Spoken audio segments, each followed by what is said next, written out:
Hey, I want to welcome you to another episode of the Mission Matters Money podcast, your source for all things money.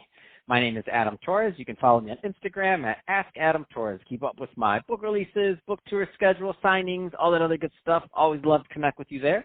And as always, if you'd like to apply to become a co-author of one of my upcoming books, just head on over to the website, missionmatters.com, and click on Become an Author to apply. All right, so today is a very special episode. So I have a return guest, Benjamin Inman, on the line, who's a managing member over at Inman Equities.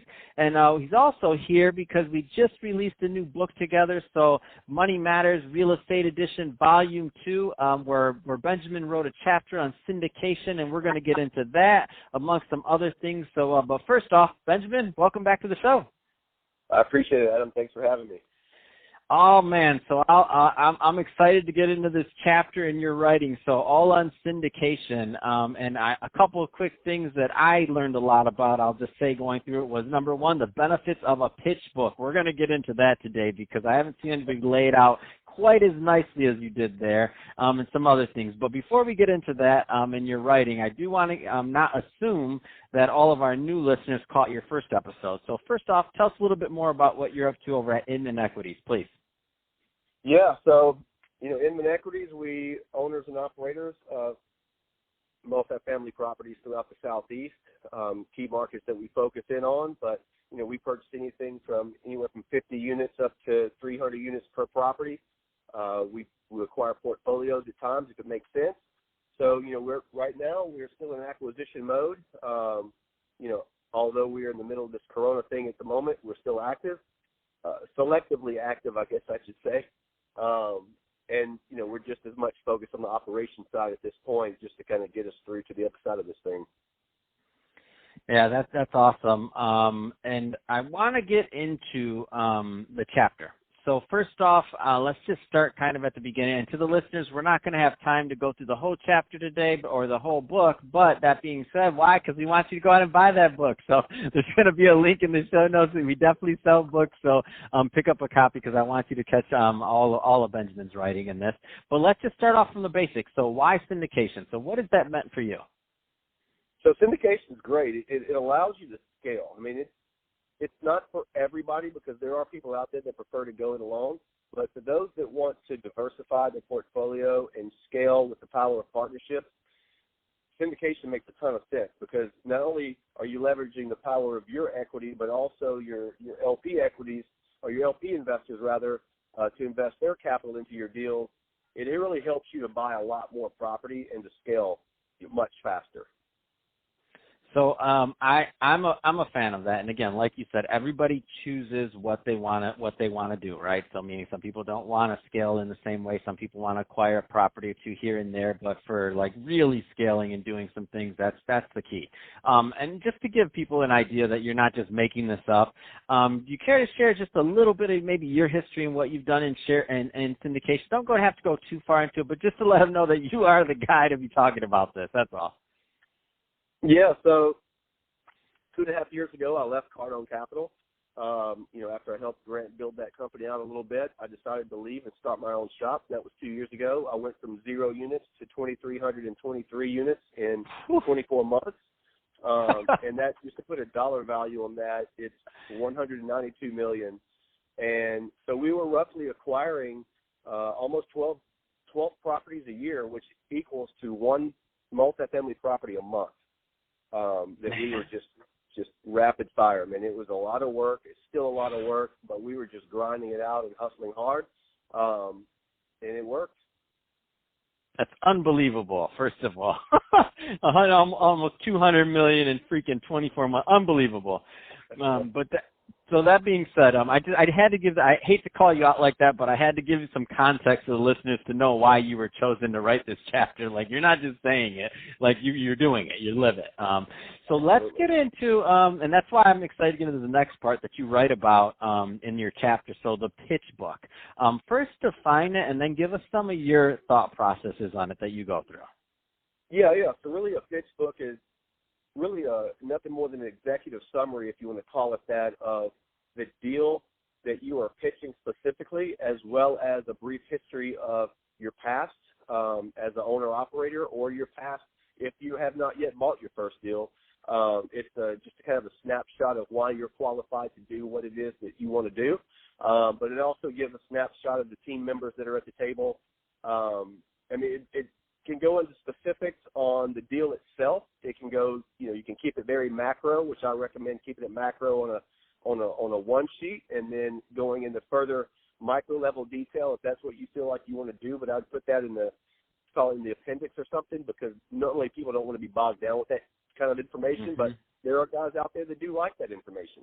So sometimes it's just good to include all the information into a pitch book. But really, at the end of the day, it'll contain also pictures of the deal that you're pitching itself, the deal specific, the deals that you have in your portfolio now. It'll have pictures of those properties, little snapshots of each of those. No detail, because that's not what the pitch book about. You're pitching a specific deal, or if you don't have a specific deal yet, then you're pitching to a group of investors to hopefully get some attention and get some motivation behind you. So when you do identify an asset, ideally you'll have investors sitting on the sideline ready to go. So a pitch book is as vast as you want it to be, or it can be as summarized as you want it to be. There really is no hard and fast rule on what a specific pitch book is, because it can contain multiple things. I love that, and I'm gonna read this directly from the chapter, because I learned a lot, and I feel like I've been around real estate just a little, but I never thought of some of these other nuances that you could only learn from being in your shoes.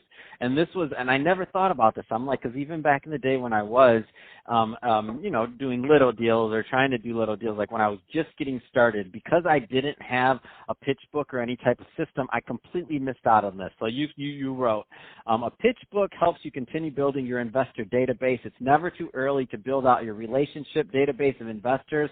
Regardless if you currently have a deal under contract or not, I recommend continuing to build out your investor database before, during, and after your deal.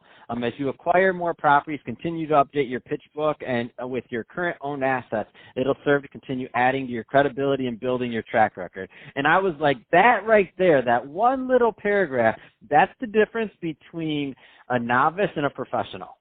Like, that's the 100%. Difference between a professional, like, who builds a business over the long haul. Like, you can't do the kind of numbers you're doing without doing these little things. No, and I'll add some perspective to that. So, when I was first starting out and raising capital, it was to the point where we started, it was like 60 days to raise like $1 million, right? I mean, it took us almost to the week of closing before we had the final dollars wired into the account. And that's stressful for anybody, right? And so in the beginning, I'm stressed just hearing you say it. I'm stressed just hearing you say it. I won't tell you. I've got another story that was stressed me out just thinking about it, and it's way past us now. But the importance of that little snippet that you pointed out is this. So fast forward from where we started to where it is now. So our last deal that we acquired like at the end of November, it was a $3 million raise, and we raised that money in a week. Wow. So compare that story to the very beginning, where it took 60 days or 2 months to raise $1 million. Now we could raise $3 million in a week. And that's all because I utilized those principles and really put everything into play, because, still to this day where we are now, we are still building out our investor database for that very reason, to the point to where even in the midst of the market where we are in now, we have a deal under contract that we're closing on in 30 days, and I have to turn away investors because I'm overcommitted on the deal already, and we're still like 30 days away from closing it. And that makes you sleep good at night. And that's why it's so important that you picked out that little snippet in the chapter. That's why that snippet is so important, because believe me, you get out what you put in. So the more work you put into making that pitch book, and the more you work that pitch book, with your investors, and never stop networking and keep building, man, it puts you in a good position, because now I can breathe a lot better than I did when I first started, because I can raise capital a lot faster now than, in the beginning. Yeah, I totally, and if I was like, a lot of people like, write in other things like this, and that one paragraph though, that's the one that hit home when I was like, man, and I never, I went a different route in finance, so I never went into really syndication, but I remember even when I was thinking that route, this is like right out of college, this is like I'm first deal or second deal, so just to put it in perspective, this is like the very beginning, and I was thinking back, and I'm like, man, all those people I talked to throughout the years and trying to put together little deals or trying to make it bigger, this, that, like I lost touch with all of them. I don't know who they are, this, that, whatever, but they're all still investors. They're all still there. I don't remember their names. They don't remember mine, and that's a problem. if I wanted to raise money, that is, that would be a problem, right?